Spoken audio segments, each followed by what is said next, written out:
ఈ వీడియోలో 97వ ఆస్కార్లో విజేతలు ఎవరు, ఎక్కడ జరిగింది, హైలైట్స్ ఏంటో తెలుసుకుందాం. ఈ 97వ ఆస్కార్ ఈవెంట్ లాస్ ఏంజల్స్లోని డాల్బీ థియేటర్లో జరిగింది. ఈ ఈవెంట్లో ప్రముఖ హాలీవుడ్ నటులు మరియు టెక్నీషియన్స్ హాజరయ్యారు. 2025 ఆస్కార్ అవార్డ్స్లో విజేతగా నిలిచింది అనోరా అనే అమెరికన్ మూవీ. దీనికి బెస్ట్ ఫిల్మ్ అవార్డు వచ్చింది. దాంతోపాటు మొత్తంగా 5 అవార్డులు ఈ మూవీ దక్కించుకుంది. ఈ మూవీకి best picture award, best actress award, best screenplay award, best film editing award and best director award ఈ మూవీకి వచ్చాయి. దీనికి ఒక ఆస్కార్ అవార్డే కాకుండా 77వ క్యాన్స్ ఫిల్మ్ ఫెస్టివల్లో పామ్ డి అనే ఆర్డర్ ద బెస్ట్ అవార్డు వచ్చింది. దాంతోపాటు the best bakers highest gross ఫిలింగా ప్రపంచవ్యాప్త పేరులో నిలిచింది. తర్వాత బ్రిటిష్ అకాడమీ ఫిల్మ్ అవార్డ్స్లో కూడా best casting and best actress award సంపాదించుకుంది.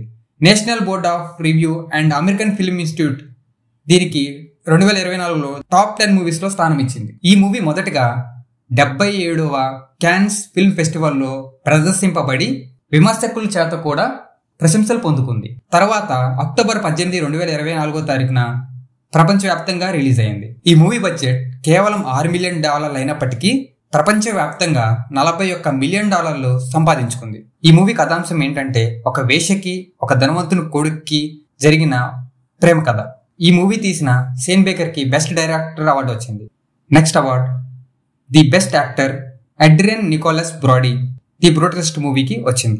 లాస్ట్ ఇయర్ బాక్స్ ఆఫీస్లో ఫ్లాప్ అయిన డూన్ పార్ట్ 2 కూడా ఈ 2025 అవార్డ్స్లో 2 అవార్డ్స్ సంపాదించుకుంది. ఇవే కాకుండా ఈ 2025 ఆస్కార్ అవార్డ్స్లో ఈ మూవీస్కి అవార్డ్స్ వచ్చాయి. బెస్ట్ ఫిల్మ్ అవార్డ్ అనోరా మూవీకి వచ్చింది. Best actor award Adrien Nicholas Brody the Brutalist అనే మూవీకి వచ్చింది. Best actress award Mikaela Madison రోసెబర్గ్కి అనోరా మూవీకి వచ్చింది. Best director award Sean Baker Anora మూవీకి వచ్చింది. Best supporting actor Kieran Culkin a real pain అనే మూవీకి వచ్చింది. Best supporting actress Zoe Saldana Emilia Perez అనే మూవీకి వచ్చింది. Best cinematography Lol Crawley the Brutalist మూవీకి వచ్చింది.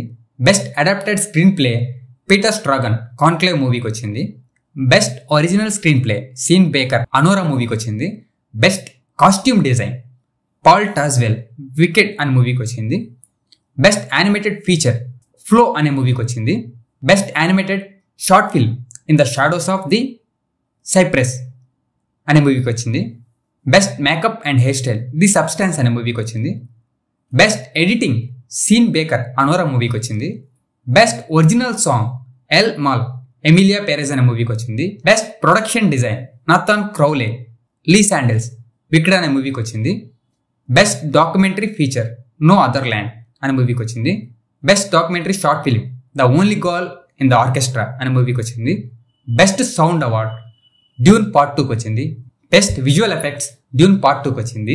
Best live action and short film I'm not a robot అనే మూవీకి వచ్చింది. Best original score Daniel Bloomberg the Brutalist మూవీకి వచ్చింది. ఈ మూవీస్కి అవార్డ్స్ రావడం అయితే జరిగింది. ప్రపంచం మొత్తం మన తెలుగు ఇండస్ట్రీ వైపు చూస్తున్నా కూడా మన తెలుగు మూవీస్లో ఒక్కటి కూడా ఆస్కార్కి అయితే నామినేట్ అవ్వలేదు. దీనికి కారణం ఏంటంటే లెస్ పబ్లిసిటీ. అయినప్పటికీ మన ఇండియా నుండి అనుజ అనే ఒక short film best live action short ఫిలింకి నామినేట్ అయింది. కానీ ఐఎమ్ నాట్ ఏ రోబోట్ అనే మూవీకి ఆ అవార్డు అయితే దక్కడం జరిగింది. ఇండియాకి అయితే ఒక్క అవార్డు కూడా రాలేదు. ఈ ఈవెంట్లో పాలస్తీన్ ఇజ్రాయెల్ గురించి మాట్లాడుతూ కాంట్రవర్సీ అనేది జరిగింది. 4 డైరెక్టర్స్కి అవకాశం రావడంతో వాళ్ళు ఈ టాపిక్ మీద మాట్లాడుతుండగా అది హాట్ టాపిక్గా మారింది. ఈ వీడియోకి అయితే అంతే. Thanks for watching. ఈ వీడియో మీకు నచ్చినట్లయితే సబ్స్క్రైబ్ చేయండి, లైక్ చేయండి, వీలైతే షేర్ చేయండి. Thank you so much.